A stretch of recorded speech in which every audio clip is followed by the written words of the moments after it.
Holy crap, Elden Ring. Yes, it is out, and I am so excited for the fact that it's out. And what did you do? Yes, I see you right there. I see you. You picked the Wretch class, didn't you? Why? Why would you do that to yourself? But there is a shining light at the end of the tunnel, and that's why you clicked on the video. So stay tuned, and you'll be able to see all the tips and tricks for this class to get you through it. Okay, so you start the game. You are the Wretch class. You have picked up your sword and shield. No, you do not have a sword and shield. You have a club and a loincloth. That is pretty much what you start off with. And this is considered more or less the hard mode of Elden Ring. This class starts out with all base 10 stats, meaning that all of their stats are at 10 and they start out at level 1. And because it starts out at level 1, it seems like it's leveling up quicker in comparison to the other classes that start out at level 10. So you decided to keep the Wretch class. You are a brave soul. But I can give you some pointers and at least make it a little easier for you. First off, armor. You need to find any that you can pick up and put between your fingers whenever you're questing through Elden Ring. And make sure to utilize every slot for armor, no matter the type or preference currently, because early on you're not going to have anything, so anything is better than nothing. Now when you're higher level, you'll be okay. You can put on what you want, you can put in a talent point where you need, and it'll be very easy. But early on, like I would say the first 20 levels, you're going to need whatever you can get. Items that you need to grab, the main item you need to grab is the crafting kit. The crafting kit you can actually grab from the merchant Kale for 300 runes, and he is found within the structure of the Church of Ely in Limgrave, and that is going to help you out considerably because any sort of pages that you get from that recipe cookbook can assist you. You can make bombs, you can make salves, you can make weapon enhancements, magic items, and that kind of thing with the crafting kit. So it is definitely a necessity when you're starting out as the Wretch. So you're going through the open vastness that is Elden Ring, and you're finding items, you're finding armor, but you need to learn how to survive. You need combat strategy. Now you start out with a club. Yes, I said a club. That is the only weapon that you start off with. And let's just say there are things that you can do to make that club do what you needed to do until you get a different weapon. To initiate the two-hand stance, what you're going to have to do is hold R1 on your remote and then hit Y if it's an Xbox controller and triangle if it's a PS5 remote. Why do you want to do the two-hand stance? Because it actually increases the amount of damage that your weapon does because of the fact you're utilizing a slot that would be normally your left hand and you're actually adding it to your right hand. So it does increase your damage to start off with.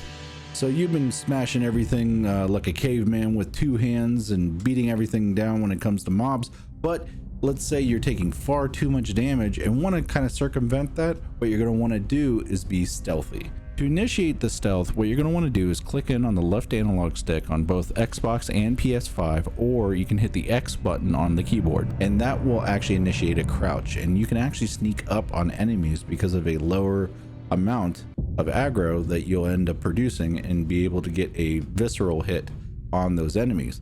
And those visceral hits do create a high amount of critical damage.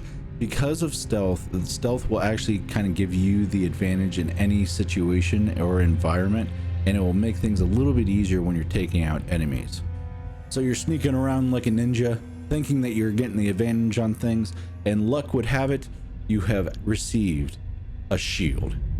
A shield? What is this thing? That's the thing that protects HP and damage.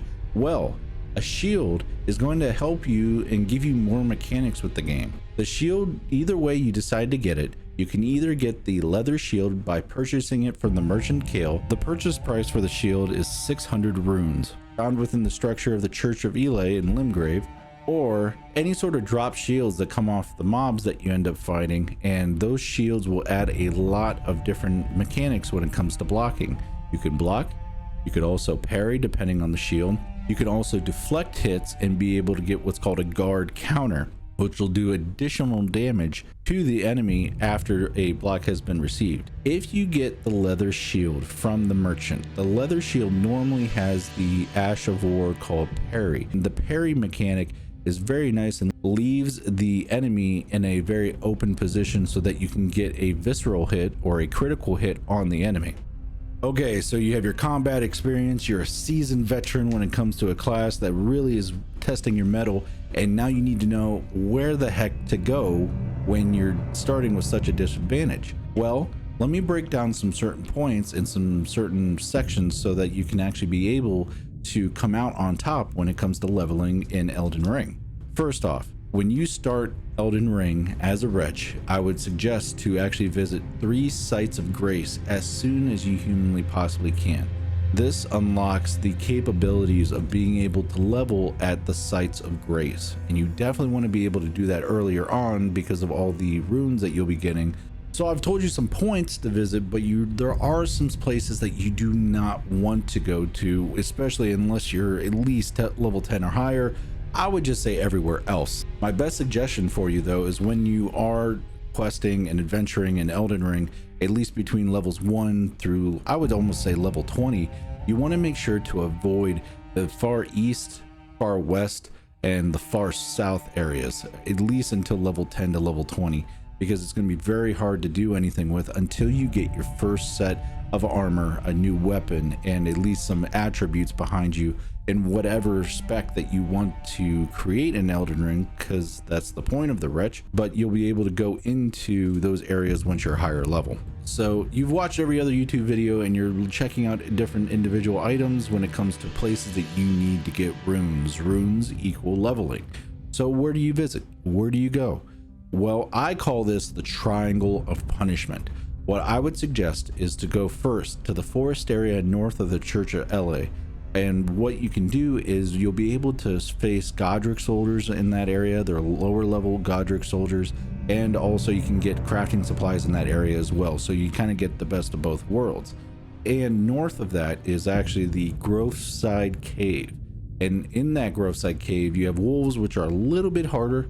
Plus, you'll actually have the second boss encounter that you'll run into in the game when you first start out, the Beastman of Farman Azula, and he is in that single cave as well.